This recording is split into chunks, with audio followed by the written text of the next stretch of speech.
Thank you for attending the meeting. You are the first participant. Please hold.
Okay.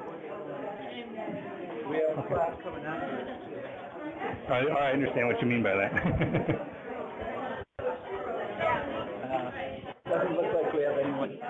Oh, we have one person logged in from Casper. Okay, we're good. So you can see them behind the screen there. Oh. Or in front of you. Oh, okay, that's better.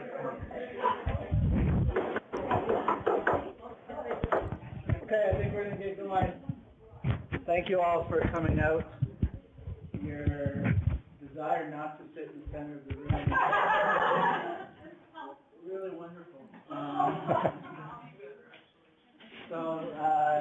Thanks for coming. So my name is David Messenger. I'm the search committee chair for this search committee for the new director of the International Programs Office, Associate Dean of the Outreach School. Any comments you have about this candidate or the other candidates or all the candidates together, please email to me, dmessenge, dmesseng@uwyo.edu. Anytime between now and Monday night. After Monday night, it's just the junk mail. Make sure you get your comments to me. So we're delighted to have Richard Nader here as a candidate for the position of International Program Office Director. Richard has a PhD in higher education. He's worked primarily at Texas A&M and at the University of North Texas, both in Office of Research and International Programs Offices. He was the Vice Provost for International at the University of North Texas, and is here to talk about the position and his experience and his ideas. So, thank you. Thank you, David. Thank you so much. Where's the applause? No, I'm just kidding. You've seen a couple of candidates come through. I'm really, really pleased to be here. Again, my name is Richard, or Rick Nader. You can call me Rick. David, everything David said is correct, and I understand we have time limits, and I probably have too many slides, and so I'll go quickly. But if there's anything in there that you would like to dwell on or ask questions about, I do want to save a lot of time for questions and interaction, because I'd like to learn from you what your issues are, what your visions are, what you see as the opportunity for international at the University of Wyoming. So I've had great hosts, and I really appreciate everyone who's done everything to make me feel at home. And now I just hit a button, and we'll see what happens, right? Okay. So I tried to wear the same tie. It worked. I don't have the same hairstyle anymore. But this is a little bit of just a snippet about my background. Self-explanatory, except for some of the acronyms, perhaps. I was a program director in the Office of International Science and Engineering at NSF. I had the East Asia Pacific portfolio. I've done a lot with grants. If you've seen any kind of CV or bio, you see that I have a lot of dollar signs in my resume. And I assist a lot of faculty to get money. I like to do that. And I see my strengths as basically strategic partnerships. I think, whether they're on campus or off campus or around the state, with the diaspora community, with far-flung partners all over around the world, I think that's one of my strengths. I also really have a passion for global research, and you'll see a lot more about that. My first international experience, I was going to mention, probably when I was born in New York and moved to Texas. And I moved to Texas in 1973 with my family, and that's probably my first international experience. And then after I got my bachelor's degree and my master's degree, I went abroad for the real first time to Japan. So I spent a lot of time in Japan, and I didn't even know how to hold chopsticks then. It was quite a learning experience, but it was wonderful. And that's created the passion for international in me. I would be remiss if I didn't recognize some of my significant others in my life. They're not all as significant as the guy on the left is not significant at all. I don't know who he is. But the two lovely ladies in blue, my mother, my wife, my son, my oldest son, Joshua, and my middle daughter, Sophie, and her boyfriend also graduated. They all graduated at the same time. Grandma and Grandpa, and Grandpa on my side of the family there in order, and Caroline, who is an equestrian in ROTC. I want to give you a snapshot of my family. My approach is fairly bottom up. I mean, I really don't know how to, be a Donald Trump or something. I don't know how to do that. I really think it's important to hear the voice of the faculty. It's really important to understand what students want to do, and so I approach my administration and management that way.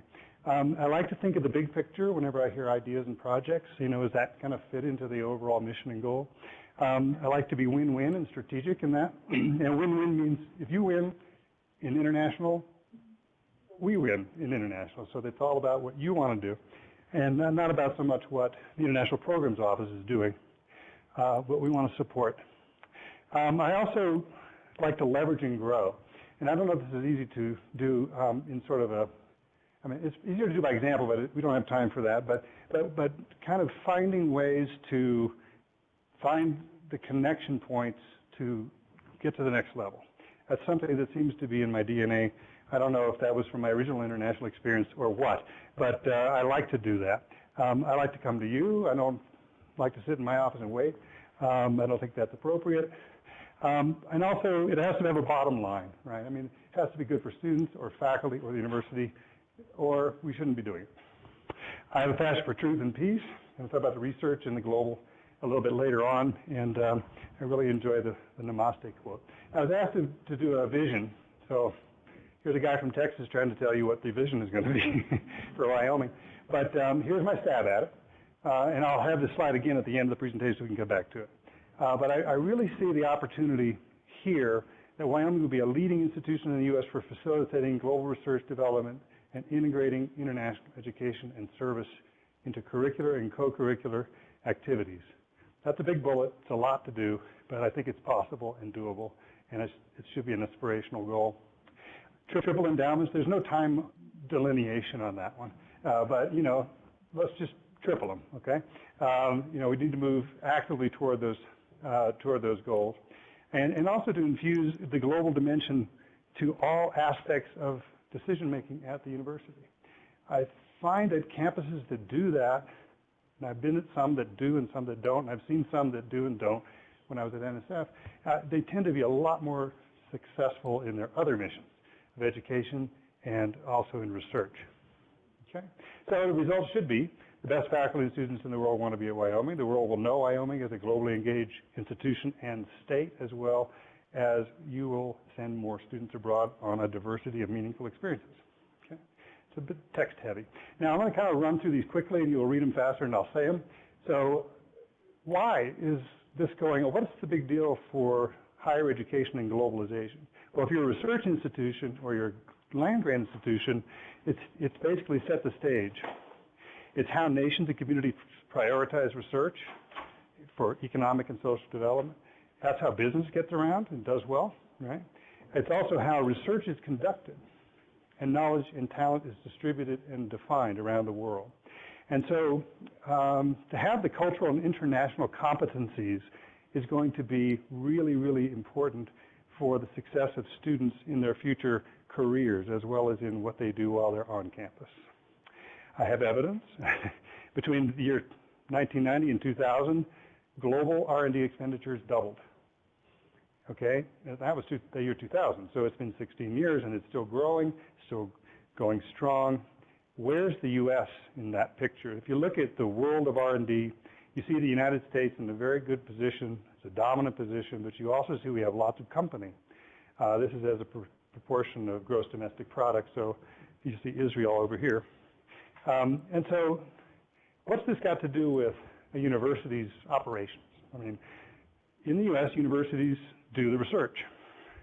That's not always true in every country, but so if you're doing research at the University of Wyoming, you're going to need to have some capabilities to understand the laws, the politics, the systems of higher education, the rules, the regs. How can you be an effective partner if you say you don't know how it works in another place like China or India or someplace where you're collaborating? So I think that's why it's relevant. And so those universities that could be the most agile and effective are going to be, in the long run, highly successful as the world of research and knowledge dissemination and mobility starts to get more and more borderless. Okay, my last evidence is highly cited scientific publications. If you look at the U.S. in an enviable position, the green is single author. This is publications, highly cited, top 1%. The blue is international. So most U.S. universities have about a third of their publications being co-authored with international co-authors.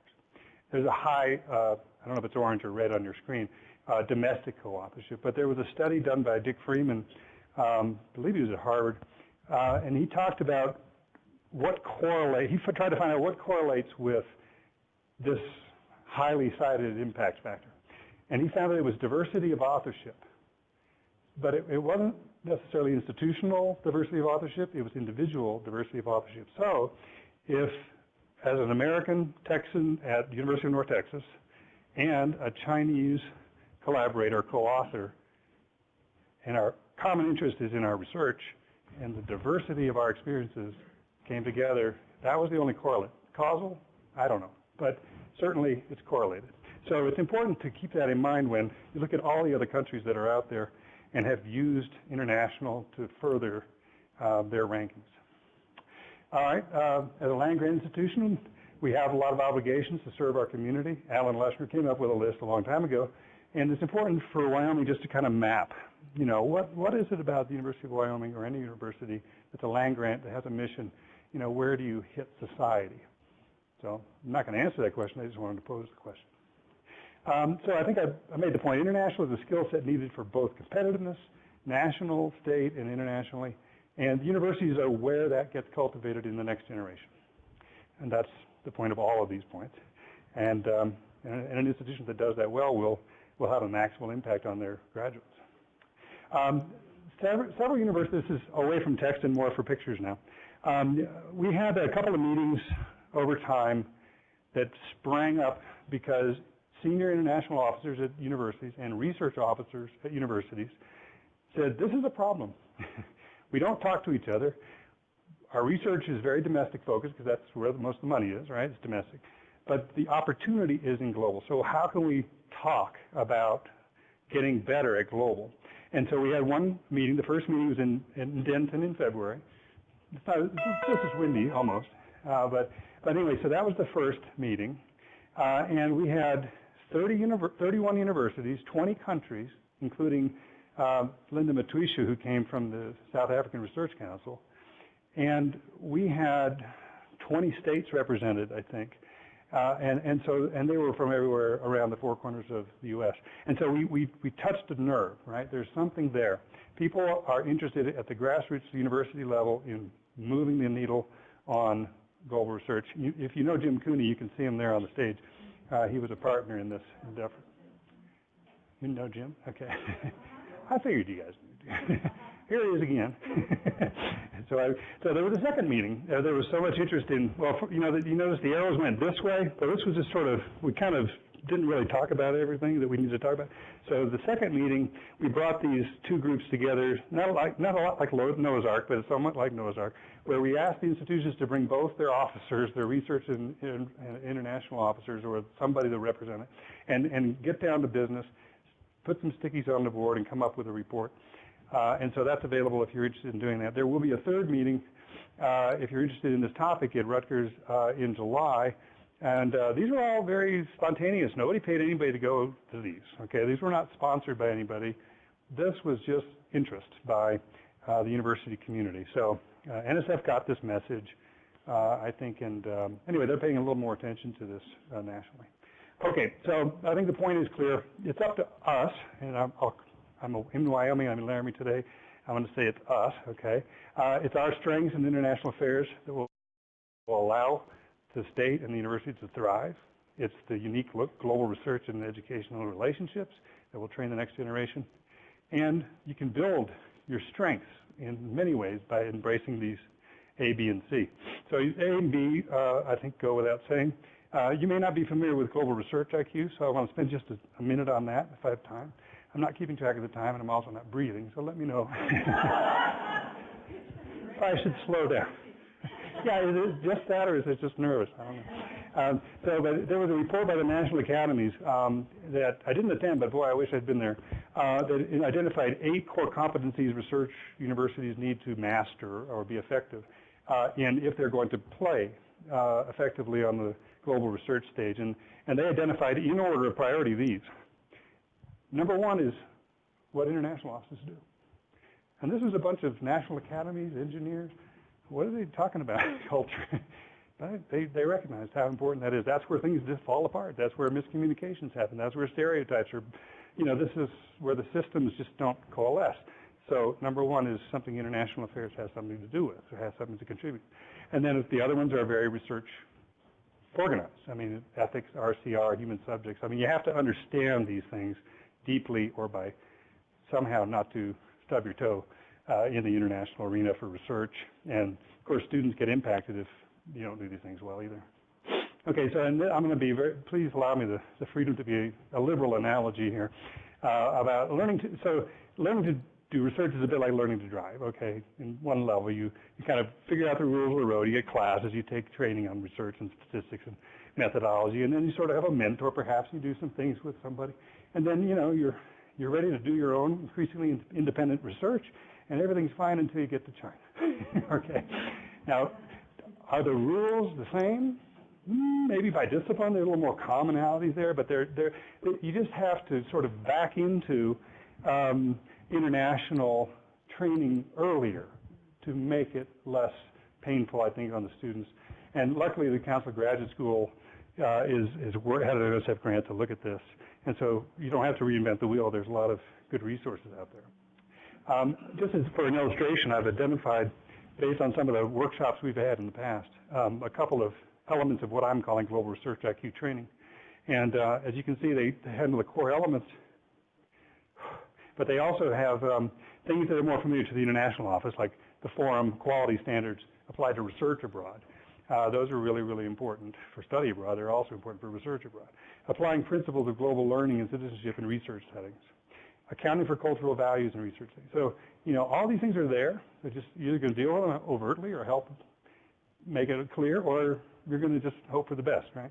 So anyway, that's something I hope to pilot at AIEA when they have their Washington meeting in 2017, if the international officers at AIE think it's a good idea, which I don't know yet. Okay, brass tacks. One of the things I did at University of North Texas was establish, not an institute, and I know there's a parlance of institute and center is a little different, so just ignore the word institute or center and just call it a place. An organization that pushes for global engagement and does these kinds of things. It looks to promote team science, global resources. I mean, if you have an idea, you want to get something funded and NSF isn't funding you, why are we stopping? Okay, let's go somewhere else. Let's look the EU. Let's look for Horizon 2020. Let's look, let's look privately. Let's look in different ways. Let's look to the diplomatic contacts. Okay, so basically the idea is to find a way to get these kind of core elements, but also these cultural elements into the fabric of the university's graduate training and overall research support structure for students, okay? And so there's lots of kind of things that could be done, okay? Does anybody know what I know the dollar sign, the yen sign, the yuan sign, the pound sign, the euro sign, but I don't recognize the other currency symbol, if anybody knows what it is. Well, we'll take that money too, but I don't know what that is. I think I need to do my homework on that. But okay, so that's very revenue based. I think very supportive of faculty and students' success internationally. It's also very important to have a university have a reputation, okay, for doing good things. I know that land grants do great things, but sometimes internationally it's a little hard to articulate. So I know you have Engineers Without Borders here. I think it's fantastic.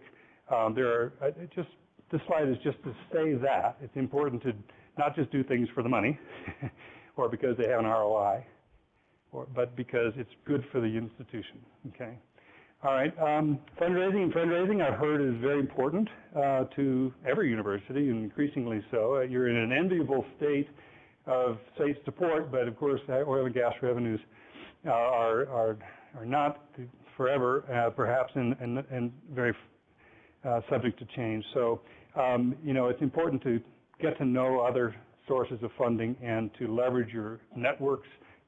And it's really important to make sure you're making friends before you start putting your hand out, okay?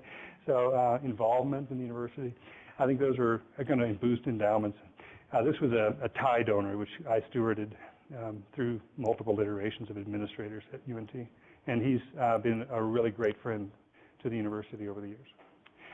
Sometimes you have to go abroad just to get back home.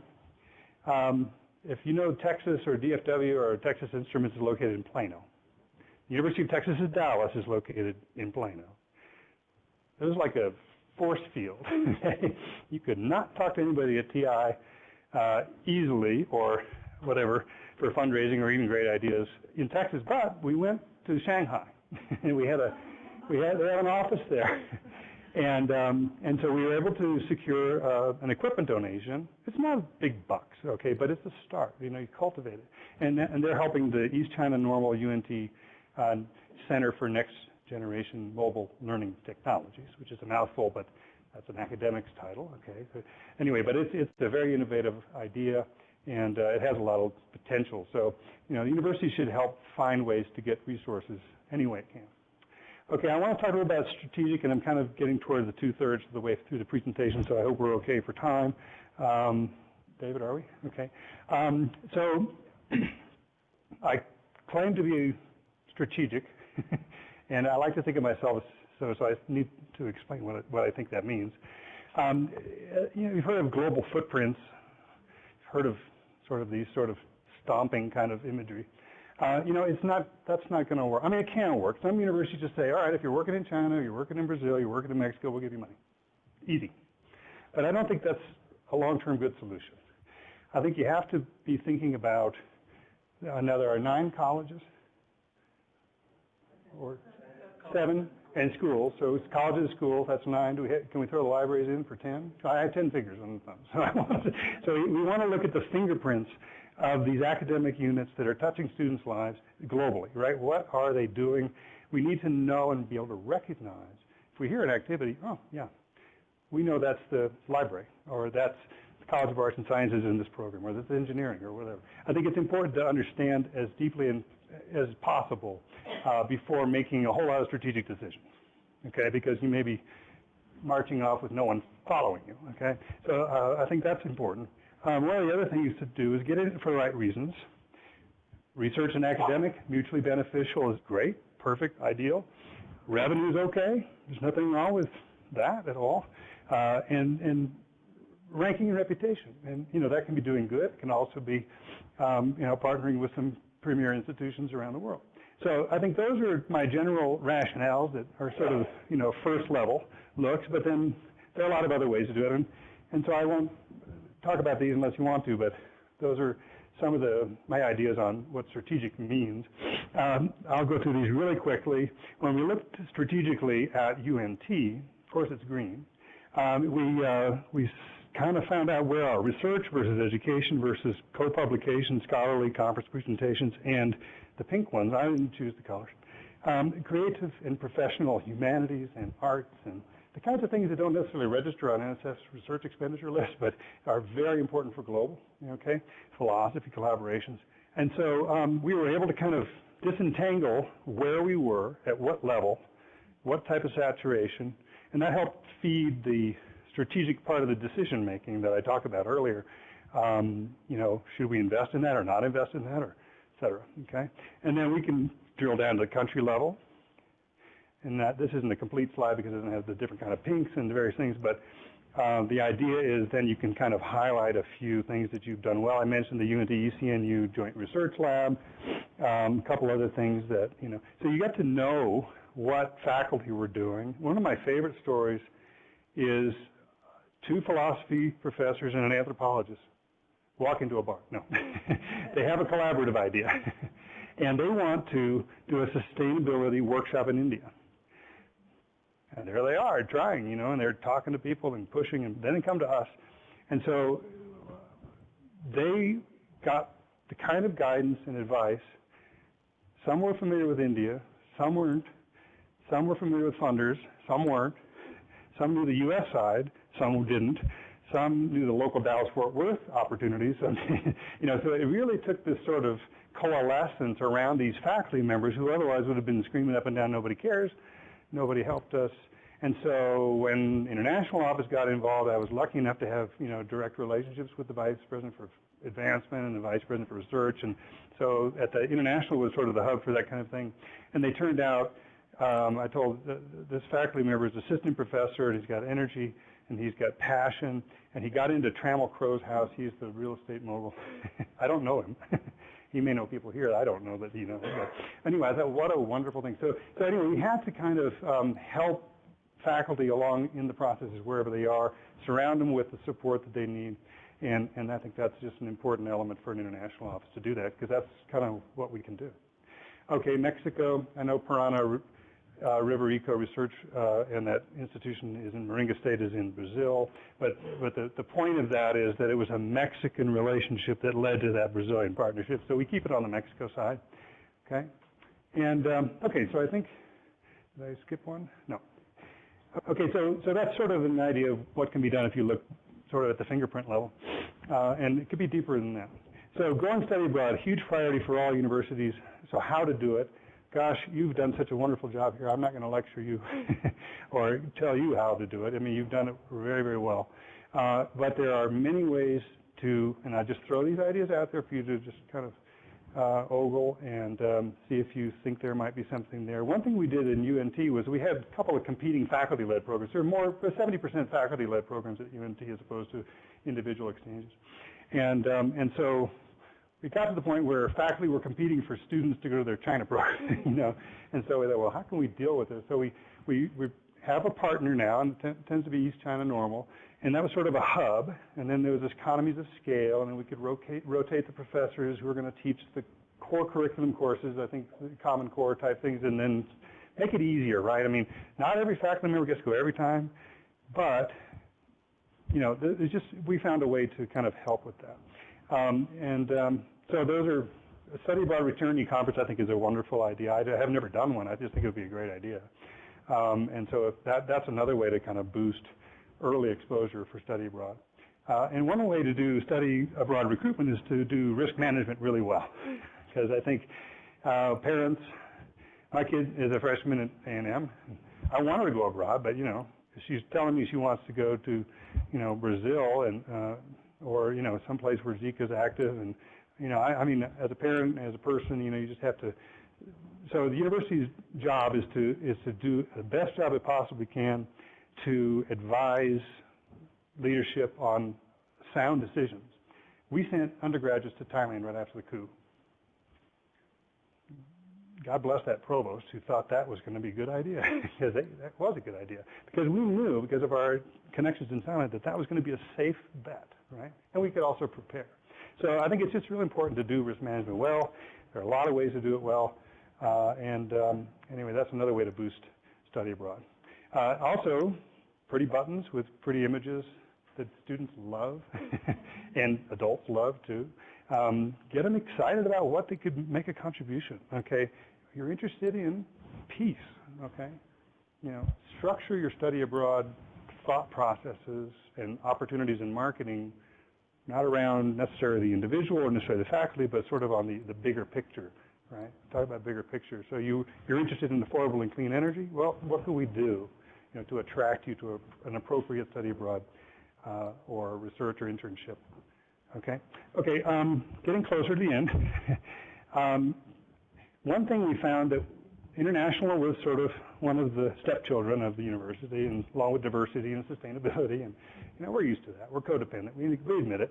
But we found that we gathered our wagons, circled our wagons together, and we helped each of these smaller student groups that were affiliated with this issue or international or sustainability or diversity, and we got them together. And they made friends. I wish we could have done a pre and post survey on friendship with someone not like you, you know, because it would have been huge, I think.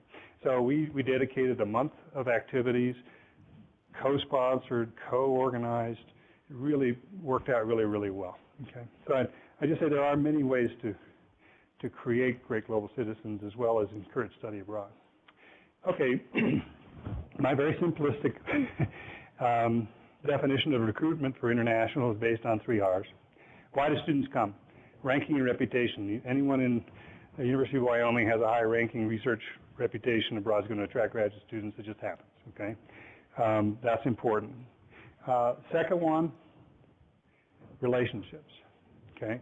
If someone knows somebody that knows somebody, or, I mean, it's just, it can happen as simply as we had one of our students from China come during the springtime in Texas where the flowers are blooming, and she knew right then and there she was coming to Texas A&M. Okay, so she don't bring them in August. Okay, but anyway, so referrals, relationships, and ranking reputation, and there's a lot of other things that could be done for graduate versus undergraduate versus all kinds of different pathways, which we can also talk about. Another thing I'd like to share with you is the importance of a country desk approach like the State Department. The State Department symbol is there only because they have identifiable country desks. So finding ways at the university to take advantage of cultural expertise and language and global and international affairs expertise to advise the functional areas.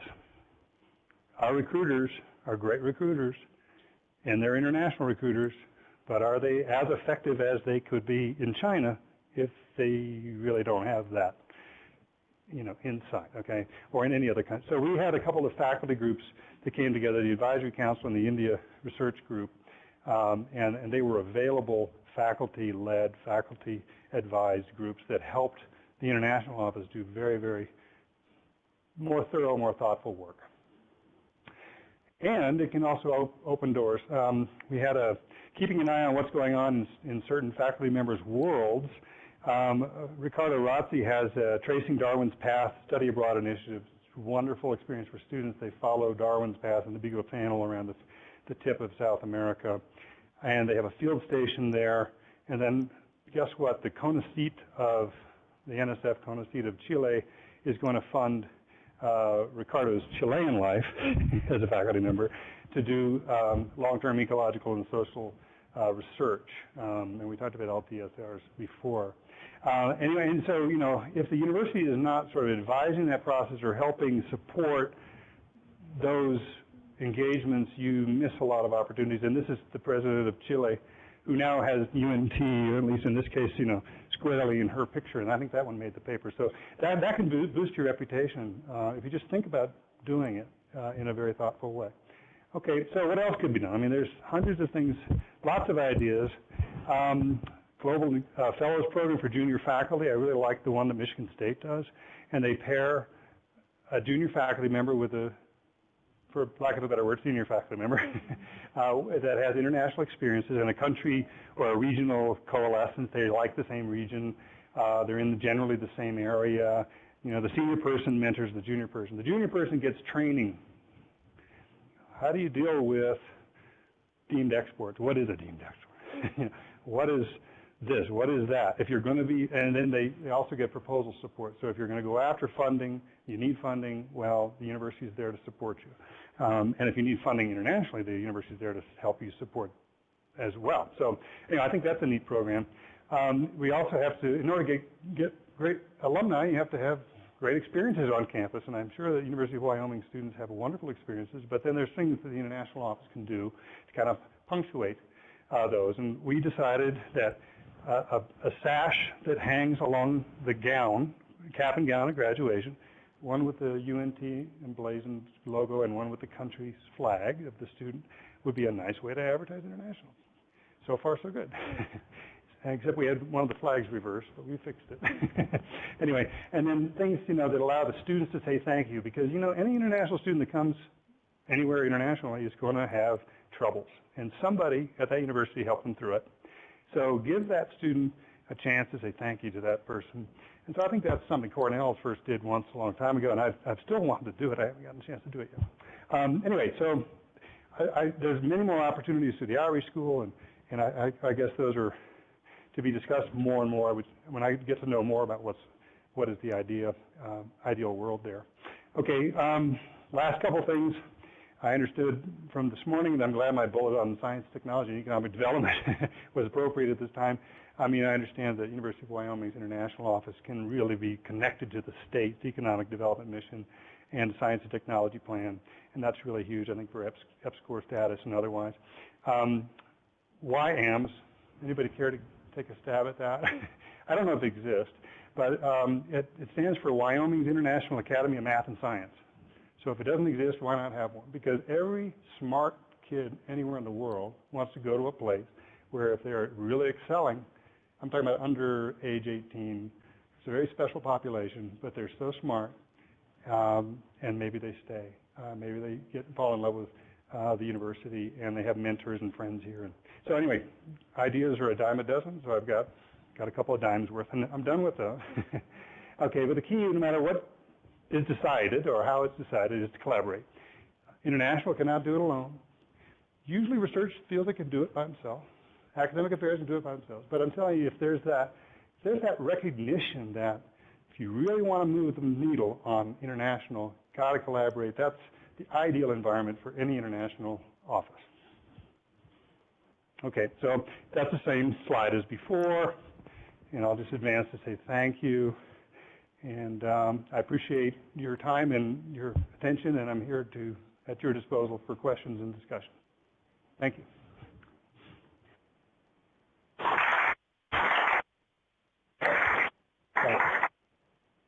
We have 10, 15 minutes for any questions that anyone may have. Be sure you push your mic button. Yeah, push your mic button. Although no one's there. Oh. Push. Yes. My question is, what opportunities did you see at the University of Wyoming that led you to apply for this job? I'm not desperate, okay? Believe me. No, when you look at University of Wyoming, it's $82 million in research expenditures. You go to 100 easily with the global research. Oh, so. Well, I'll do this anyway, just in case this one is not. I don't hear it any louder if I hear it through the. Okay. Oh, it's for the video. Okay, so I think the opportunities. I mean, the coalescence and the community of higher ed and community college and the state leadership, I think, is a huge opportunity. I mean, I know some people in formerly Rick Perry's staff, but I mean, you can really do a lot more with this type of community and with the type of support I've heard, for international around the academic department. So to me, that's we're international. We want to be anywhere in the world, right? But so we want to be in the place in the world where we could be effective and appreciated and help other people.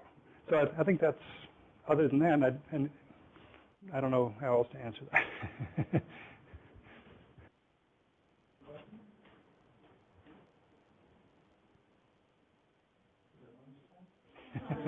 I thought they'd feed you lunch. Could you revisit, you have the international desk. Push the button. Push your mic. Push the button. Oh,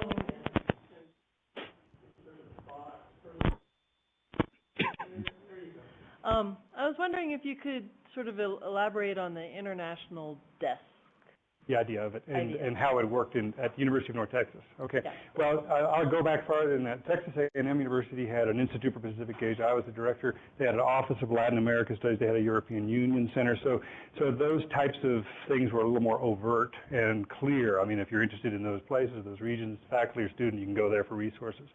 University of North Texas was more centralized, less country desk identifiable. I mean, there were people that had expertise, but they weren't organized in any particular way. So we put out a kind of a call and thought about it with the research office, thought about it with the provost, thought about it with the deans, who would want to be involved in a committee that had the task of advising the university on how to be more effective engaging in that country. That's a huge possible number of things they could do, but that's what people like as a challenge. So they had advice for admissions, credential evaluations, you can just point a stick at so many things that they could help add international intelligence to, right? So, that university is really pretty good. In fact, the reason those grades are at that university, don't go with GPA in this case. You have to understand the type of student who had to basically get a master's degree to get in as a bachelor's degree seeking student at that international university. So those faculty, those committees, or those groups could be sort of more formalized and have a voice toward helping with some of those sort of questions about or inefficiencies, or reject that student because they had a C in a physics course, but they were at Longhorn University. I mean, You know, I mean, so it can be as simple as however you organize. In one case, we don't have a desk, we have a couple of people. You know, we have like, okay, Raja Masood is our Pakistan desk. And, you know, we identify experts who want to contribute to that, and then we can recognize them. They also are contributing to decisions about how funding is recommended. Now, the funding is recommended and then adjudicated by the provost, et cetera. But, you know, they get a voice as well as who the partners are. That university? Well, you know, I mean, maybe they get that. That's the university, and here's the good reason, and they hit all their criteria. But now we'll know what that means to engage with that university in the eyes of the other students who see that as one of your MOU partners, and you're trying to recruit. You know, if you're playing with them, they may not want to come to you. I mean, we don't think of that in our decisions as students deciding to go to the university, but international students definitely consider it. So, yes, ma'am. On your fingerprint slide, you had MOUs and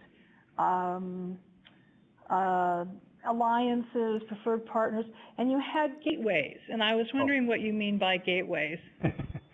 That's a nice catch-all term. Bill, why did I forget Bill's last name at Ohio State? As a senior international officer, was a real champion early on for those. But those are basically representative offices or presences, and for lack, you know, organized presence recognized by the university that serve alumni that are living in those countries, that advise on partnerships, that can troubleshoot, that can get hotel bills figured out. I mean, there's all kinds of ways if you're going to be engaged globally to not be double charged by the Shangri-La or something. You know, I mean, so you use those gateways. Are they there permanently? Is that permanently, or do they rotate in and out, or? Yeah, I think it just depends on the university's interests. The one that we have in Thailand is we call the Gateway Office.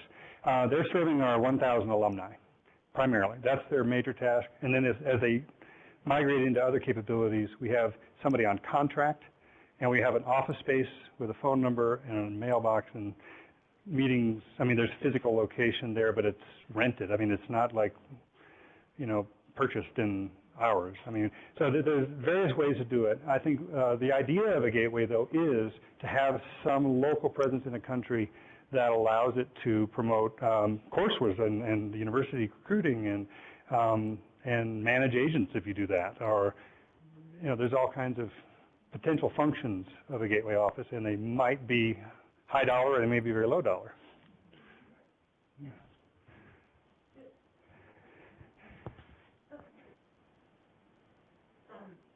I have a question. What I gather from your presentation is you have a research focus, and I myself is a researcher in social sciences. I just want to know what kind of initiatives that you have at your university in terms of international collaborations in research. Is it, what I mean, is it more like from disciplines like sciences, engineering and arts, or it's like education or social sciences? Just interested to know. Yeah, it's the type of internal seed grants, for example, are open to all disciplines. I mean, we do not discriminate. I mean, we base it on factors that are beyond disciplinary, right? So I don't have to be an engineer to understand if this is a good partner for these reasons. That is a potentially leverageable, growable, scalable project. The Winter Gren Foundation in anthropology is apparently, and I didn't know this until you talked to the anthropology professors, that this is a very prestigious award, okay? And so it's a two-way street. It's not just the international office trying to help everyone else. We learn how to better support faculty in the humanities and the creative arts as well. Sometimes, you know, sometimes faculty feel left out, or my country isn't on the list, you know, and I think that's why you want to do fingerprints, because if I say China's important, nobody would disagree. If I say India's important, some people might disagree, might not disagree, depends on what they're talking about. Brazil, Guatemala, I mean, there just has to be a really, really good reason for the universities to support and catalyze great ideas for students and faculty, regardless of where they are. And so, you know, for administrative purposes, and I told my former provost this, I said, I just put the 5 countries there because I wanted to make it easy for you. But really, we're not interested in just 5 countries. I mean, we're interested in all countries, in all places. And I think he understood that it's easier sometimes to say, well, they're managing the money well by only focusing on a few things. You know, that's true. We're always doing that. But you do that with intellectual merit and broader impacts, and you do that with criteria that fit the international programs office and the universities, the provost, et cetera's priority list. That's how you figure out whether you invest. So I don't know if that helps answer, but I mean, we do not, we include the humanities, we include the social sciences, we actively outreach. Yeah, thanks. Good question. Yes, ma'am. Could you talk about languages, some experience that you've had in bringing world languages and teaching English as a second language into your internationalization concept? Yes, I don't have a lot of experience, just the conditions of the universities where I was at the time. I have been envious of a couple of programs. Northern Arizona has done a very thoughtful dual major in languages and engineering, I believe. And Rhode Island, of course, for engineers is an exemplar for integrating culture and language. For English language, the English Language Institute that exists at the University of North Texas has been there for 35 years. It has all the accreditations. It has lots of natural referral. But when I got there, it was sending about 30% of its students to UNT. Now, the higher ed environment at Dallas-Fort Worth is a little different, obviously. But, you know, I said, we got to get the number up. Okay, so how do we do that? So we started focusing on certain kinds of students, not just heartbeat, okay, and desire, which can be fun. But you want to start to think about different kinds of pathways. You don't sell the language, you sell the career. You sell the future to the student. I think that's basically for any kind of very important tools like language and culture and other types of things that are going to make you an effective person as a graduate or a student as you go through. I mean, so you sell the students not on, you'll learn English. No, you'll become a globally engaged engineer, or you'll become, you know, a leader of an NGO. And so both sides of the coin. I think you don't stop short of the administrative. Well, we have an English language program, so we sell the English language program. So we just think about extending a little bit out. So that's my experience, and we did that at the English Language Institute. And now they're sending 50% of the students to matriculating degrees, and that's just a couple of years. And they're not as dependent on Saudi Arabia, but we all are in some way. And they have more students from China, more students from other sponsors, and so the English language is a powerful way to get new students and quality students. I hope I answered your question.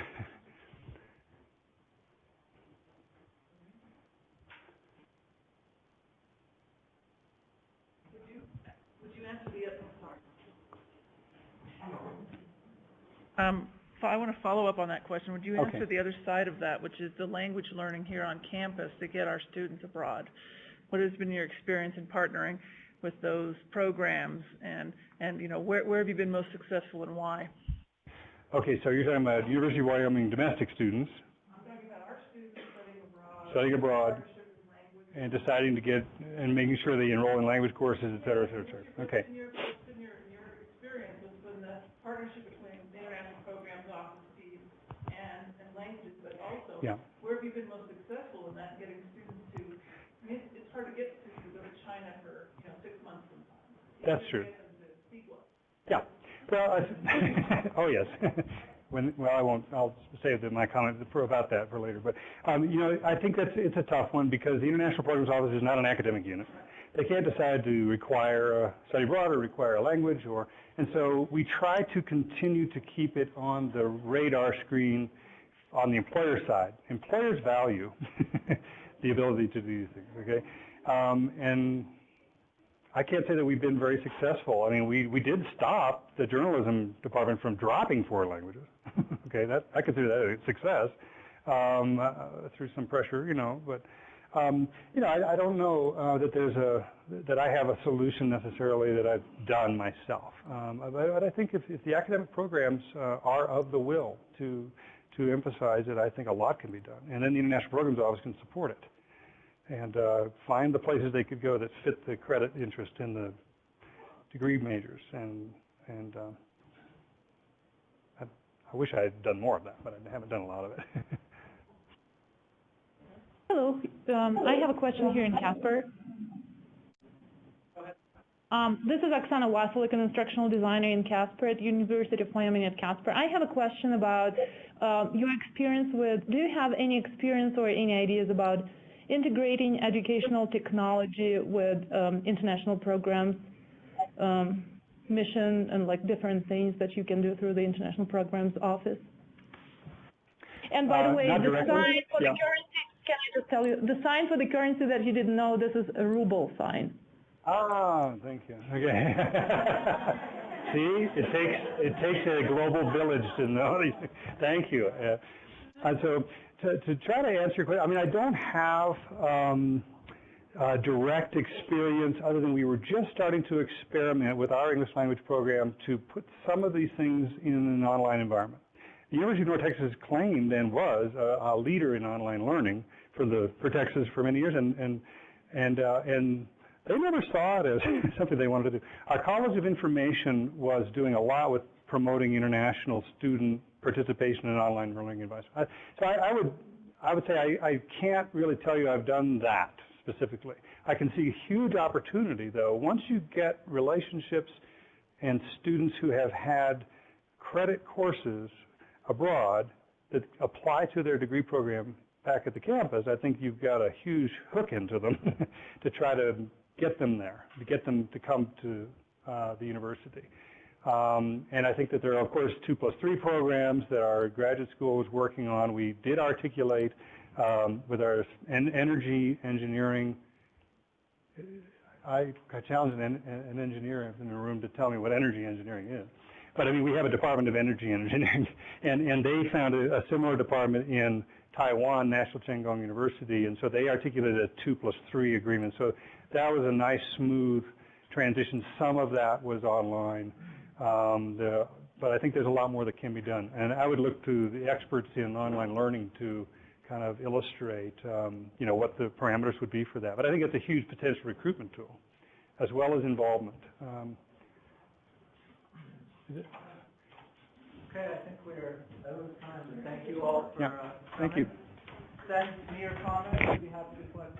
And thank you. Thank you.